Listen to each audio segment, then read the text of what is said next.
மயிலாடுதுறையில் நாராயணபுரத்தில் மற்றவருக்கு சொந்தமான இடத்தில் மார்க்சிஸ்ட் கம்யூனிஸ்ட் கட்சி கொடியேற்றியுள்ளனர்.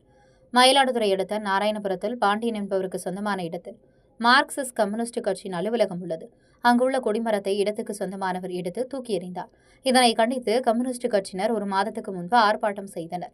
ஆனால் காவல்துறையினர் இதுவரை அவரை கைது செய்யாததை கண்டித்து இன்று மயிலாடுதுறை கோட்டாட்சி அலுவலகம் எதிரில் சிபிஐஎம் மாவட்ட தலைவர் சீனிவாசன் தலைமையில் 200க்கும் மேற்பட்டவர்கள் கூடி காத்திருப்பு போராட்டம் செய்தனர். அவர்களிடம் மயிலாடுதுறை மாவட்ட துணை காவல் கண்காணிப்பாளர் பாலாஜி பேச்சுவார்த்தை நடத்தியதால் போராட்டம் ஒத்திவைக்கப்பட்டது.